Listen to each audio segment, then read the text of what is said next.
Welcome to অগ্রগতি Anjana's kitchen and blog. নমস্কার, অগ্রগতি অঞ্জনার কিচেন অ্যান্ড ব্লগে সকলকে জানাই স্বাগত। ওম নমঃ শিবায়। আজকের দিনটি ছিল শ্রাবণ মাসের সোমবার, আর আজকের এই শুভক্ষণে আমরা চলে গিয়েছিলাম গঙ্গা স্নানের উদ্দেশ্যে।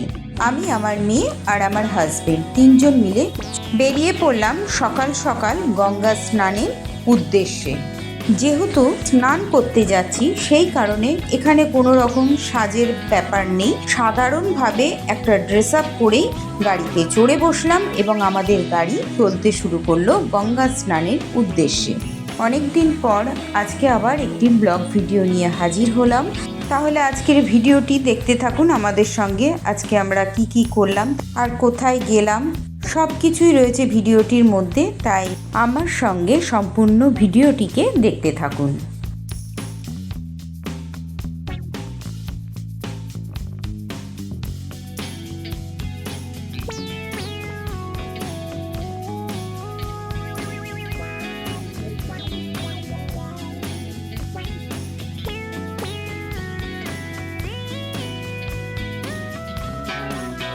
দেখুন, দূরে একটা প্যান্ডেল দেখা যাচ্ছে। এটা কিন্তু রথের মেলার প্যান্ডেল, আর এটা হচ্ছে মায়াপুর ইস্কনেরই একটি শাখা, যেটা আমার শহরে রয়েছে। সেই ইস্কনের রথ প্রতি বছর আমাদের এখানে একটি মাঠে আসে এবং অনুষ্ঠিত হয়। সেই রথের যে প্যান্ডেল তৈরি করা হয়েছে তারই চূড়াটিকে দেখা যাচ্ছে। আর উল্টো রথের দিন এই রথ আবার ফিরে চলে যায় ইস্কন মন্দিরেতে। হচ্ছে আমাদের রানাঘাটের মহকুমা হসপিটাল। আর একটা কথা বলে রাখি, এটা কিন্তু আমার জন্মস্থান, মানে এই হসপিটালেতেই আমার জন্ম হয়েছিল। নিজের জন্মস্থানকে কি আর ভোলা যায় বলুন? তাই সামনে যখন হসপিটালটা পড়লো তারও একটা ভিডিও ক্লিপ তুলে নিলাম আর আপনাদের সঙ্গে শেয়ার করে নিলাম। এবার কিন্তু একদম গঙ্গার যাওয়ার রাস্তা আমরা ধরে নিলাম। এই রাস্তা ধরেই সোজা কিন্তু গঙ্গা নদী। যখন আমরা এই রাস্তাটা দিয়ে যাচ্ছিলাম তখন দুপাশে গাছপালাগুলো এত সবুজ হয়ে রয়েছে, কি বলবো, খুব ভালো লাগছিল। কারণ এখন তো বর্ষাকাল, আর সেই জন্য দুপাশের গাছগুলো একদম সবুজ চকচক করছিল, দেখতে কিন্তু খুব ভালো লাগছিল। একে তো সকালবেলা, তার ওপরে এমন সুন্দর দৃশ্য দেখতে দেখতে আমাদের গাড়ি ছুটে চলেছে, মনটা যেন একদম শান্তিতে ভরে গেল। দেখুন, দুপাশে কিন্তু চাষের জমিও রয়েছে। এখানে কিন্তু অনেক রকম শাক, সবজি, ফলমূলের গাছ আপনারা ভিডিওর মধ্যেই দেখতে পাবেন। এগুলো কিন্তু পাট গাছ হয়ে রয়েছে, আর এই পাট গাছ অনেক জায়গায় দেখা যাচ্ছে কেটে জলে ভিজিয়েও রেখেছে। পাটকাঠি তৈরি করা হচ্ছে। রাস্তার দুধারে আবার পাটকাঠি তৈরি করে শুকাতেও দেওয়া হচ্ছে। আমরা একদম প্রপার গ্রামের মধ্যে দিয়ে চলেছি। এই সুন্দর দৃশ্য দেখতে দেখতে আমরা কিন্তু পৌঁছে গেলাম গঙ্গা স্নানের ঘাটটিতে। দেখুন, এটাই হচ্ছে সেই গঙ্গা স্নানের ঘাটটি। এটা নাম হচ্ছে মুকুন্দপুর গঙ্গার ঘাট। আমাদের গাড়িটাকে এবার পার্কিংয়ে রেখে আমরা স্নান করতে চলে আসলাম।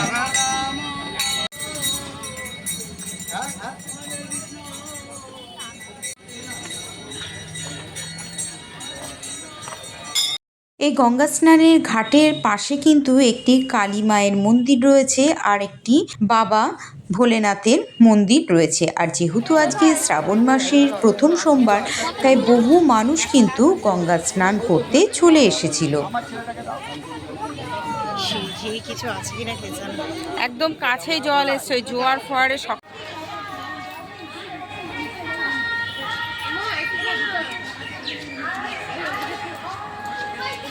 এই ঘাটটির পাশে অনেকগুলো বটের গাছ আছে, আর এই দুপাশে বট গাছের নিচেতে অনেক দেবী দেবতার মূর্তি সাজানো রয়েছে। যেহেতু আজকের দিনটি ছিল শ্রাবণ মাসের প্রথম সোমবার, তাই কিছু উপবাসী মানুষজন শিবের মাথায় জল ঢালতে এসেছিলেন। তারাই এখানে পূজা অর্চনা করছিল। আর তাছাড়া ঘাটটি খুবই সাজানো গোছানো। এখানে একটি শিব ঠাকুরের মূর্তি তৈরি করা আছে, পাশে একটি সিদ্ধিদাতা গণেশেরও মূর্তি রয়েছে, আর তার পাশে রয়েছে আরও একটি শিবের মন্দির। সবাই ওই দুটো শিব মন্দিরেই শিব ঠাকুরের মাথায় জল ঢালতে এসেছে। একটা কথা আপনাদের সঙ্গে শেয়ার করে নিই, আজকে যে গঙ্গা স্নানটি আমরা করতে এসেছিলাম কারণ সামনেই আমার শাশুড়ি মায়ের বাৎসরিক কাজ, আর তার জন্য গঙ্গা স্নান করা দরকার, আর সেটা করতেই চলে এসেছিলাম। আরেকটা কথা হলো, আজকে আমি কোনো মন্দিরের ভেতরে ঢুকে ঠাকুরের দর্শন আপনাদেরকে করাতে পারছি না, কারণ যেহেতু 1 বছর হয়নি, তার বাৎসরিক কাজ না হওয়ার দরুন আমি কোনো মন্দিরেই প্রবেশ করতে পারবো না। এই একটি মাত্র কারণের জন্যেই আমি শুধুমাত্র মন্দিরের বাইরের দৃশ্যটাই আপনাদের সঙ্গে শেয়ার করতে পারলাম, ভেতরে দেবতার দর্শন করাতে পারলাম না। এদিকে আমাদের স্নান কমপ্লিট হয়ে গেছে, এবার কিন্তু আমাদের বাড়ির দিকে রওনা দেওয়ার পালা। তার আগে আমরাও এখানে কিছু ছবি তুলে নিলাম, মা গঙ্গাকে আবার প্রণাম সারলাম এবং বটগাছের নিচে থাকা শিবলিঙ্গকে প্রণাম সেরে বেরিয়ে আসলাম।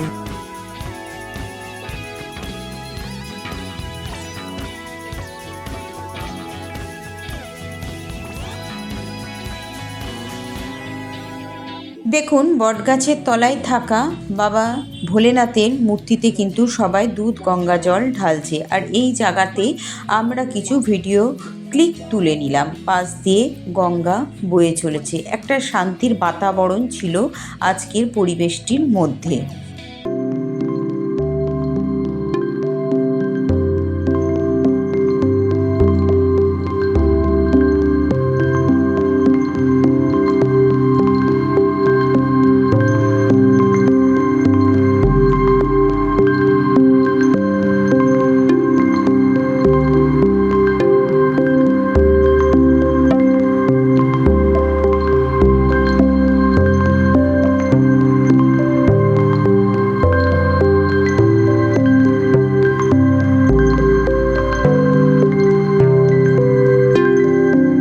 গঙ্গা স্নান কমপ্লিট, ছবি তোলা কমপ্লিট। এবার আমরা গাড়িতে চড়ে বসলাম বাড়ির দিকে রওনা দেওয়ার উদ্দেশ্যে।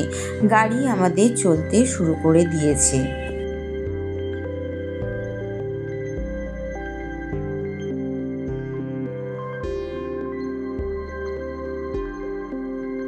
আজকের শ্রাবণ মাসের প্রথম সোমবারের সকালটা কিন্তু আমাদের কাছে বেশ ভালোই কাটলো। শান্ত, স্নিগ্ধ, মনোরম পরিবেশের মধ্যে দিয়ে আমরা কিন্তু সকালটা আজকে শুরু করেছিলাম। আর এই সুন্দর সবুজের স্নিগ্ধতার মধ্যে দিয়ে চলতে চলতে কোথাও যেন একটু হারিয়ে গিয়েছিলাম। প্রত্যেক দিনের সাংসারিক কাজ, ইউটিউবের কাজের ব্যস্ততার মাঝখানে আজকে যেন একটু অক্সিজেন নিতে চলে গিয়েছিলাম গঙ্গা স্নানের উদ্দেশ্যে।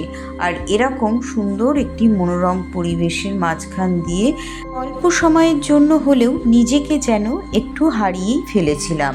সারাদিনের ব্যস্ততার মাঝে ক্ষণিকের অল্প সময়ের মধ্যে সবুজে ঘেরা স্নিগ্ধতার মাঝে একটু অল্প সময়ের জন্য হারিয়ে গিয়েছিলাম।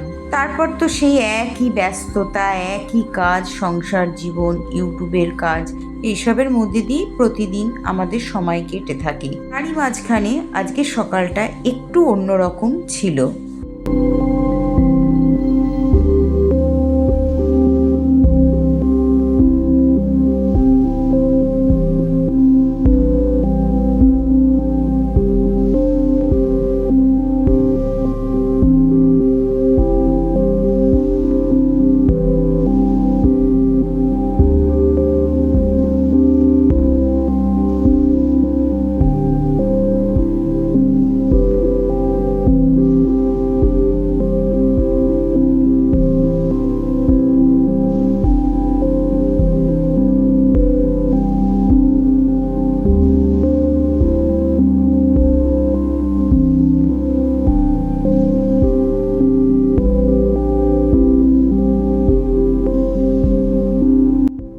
এবার গ্রাম্য পরিবেশটিকে পেছনে ফেলে রেখে আসতে হলো, সামনে এগিয়ে চললাম। এবার শহরতলির মধ্যে আমাদের গাড়ি অলরেডি ঢুকে পড়েছে।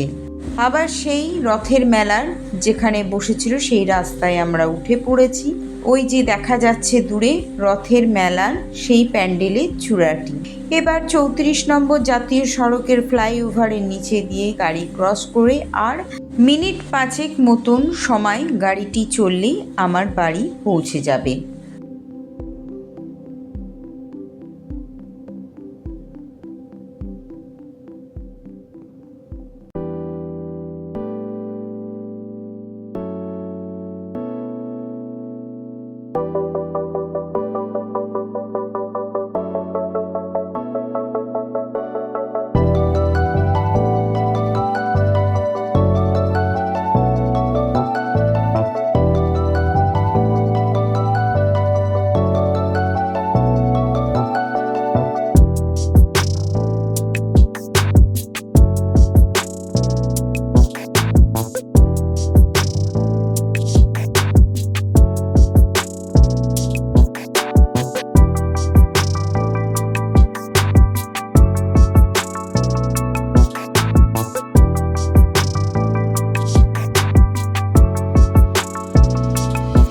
প্রায় আমার বাড়ির কাছাকাছি আমি পৌঁছে গিয়েছি। তাহলে আজকের ব্লগ ভিডিওটি আপনাদের কেমন লাগলো অবশ্যই কিন্তু কমেন্টে জানাবেন। আর যদি ভালো লাগে তাহলে অবশ্যই একটি লাইক, কমেন্ট আর তার সঙ্গে হাইপ অপশানটিকে প্রেস করে দেবেন।